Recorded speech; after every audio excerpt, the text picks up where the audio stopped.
नमस्कार जी। आज बैसाखी पे खालसा सिरजन दिवस पे गुरु गोविंद सिंह जी पे कुछ बातें आपसे शेयर करना चाहता हूँ। सरबंस दानी गुरु गोविंद सिंह जी जब 9 साल के थे तब कश्मीरी पंडित उनके पिताजी के पास आए, गुरु तेग बहादुर जी के पास, कि औरंगजेब हमें ज़बरदस्ती कन्वर्ट कर रहा है, हमारे धर्म की रक्षा करो। तो 9 साल के थे गुरु गोविंद सिंह जी, उन्होंने कहा कैसे होगी रक्षा? तो उनके पिताजी ने बोला किसी धार्मिक महापुरुष की कुर्बानी देनी पड़ेगी। 9 साल के गुरु गोविंद सिंह जी ने बोला कि आपसे बड़ा कौन धार्मिक महापुरुष होगा। तो उन्होंने कश्मीरी पंडितों को ये मैसेज लगा दिया कि आप उनको जाके बोल दो मुगलों को कि अगर गुरु तेग बहादुर कन्वर्ट हो जाएंगे तो हम सब भी कन्वर्ट हो जाएंगे। ये बात जब औरंगजेब तक पहुंची, उन्होंने फरमान भेजा कि आप दिल्ली आओ। कुछ सिखों के साथ गुरु तेग बहादुर जी दिल्ली गए। दिल्ली जाके उनके सामने उनके प्यारे सिखों को, किसी को रुई में लपेट के शहीद किया गया, जला दिया गया, किसी को गर्म तेल कढ़ाई में डाल दिया गया, किसी को आरे से चिरवा दिया गया, लेकिन फिर भी वो टस से मस नहीं हुए। उन्होंने अपना फैसला नहीं बदला और वो कन्वर्ट के लिए राज़ी नहीं हुए।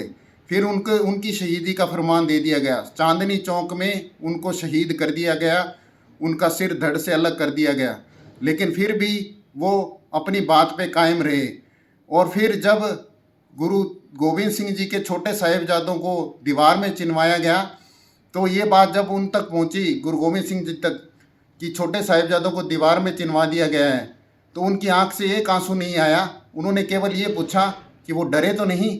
और बच्चे भी इतने निडर थे कि एक छोटा गेट था वो खोला गया ताकि वो झुक के अंदर आएँ, लेकिन बच्चों ने पहले पैर अंदर डाला और वो झुके नहीं और वो डरे नहीं बिल्कुल।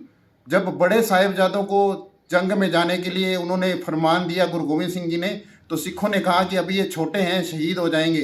तो उन्होंने कहा जब दूसरे मेरे बच्चे शहीद हो रहे हैं तो ये भी जंग में जाएंगे। वो दोनों बड़े साहिबजादे जंग में शहीद हो गए। उनकी लाशें जंग के मैदान में पड़ी थी। किसी सिख ने कहा कि इन पे कफन उड़ा दें बच्चों पे, तो उन्होंने कहा अगर सब पे कफन उड़ा सकते हो तो उड़ाओ, नहीं तो इनको भी ऐसे ही रहने दो। ये थे गुरु गोविंद सिंह जी, जो कि राष्ट्रपिता होने चाहिए, राष्ट्रगुरु होने चाहिए, जिन्होंने भारत से जाति पाति खत्म करने के लिए सिंह और कौर प्रथा चालू की। और एक सबसे बड़ा जो उनका प्रेम का उपदेश दिया, जिन प्रेम कियो तिन ही प्रभु पायो। सरमंस दानी गुरु गोविंद सिंह जी जैसा कोई नहीं हो सकता, जिनका इतना राष्ट्र प्रेम, प्रेम की पराकाष्ठा राष्ट्र के प्रति, ये भी एक प्रेम है, जो एक हमारे प्रेम गुरु के लिए, चैनल के लिए एक अच्छी बात है। धन्यवाद।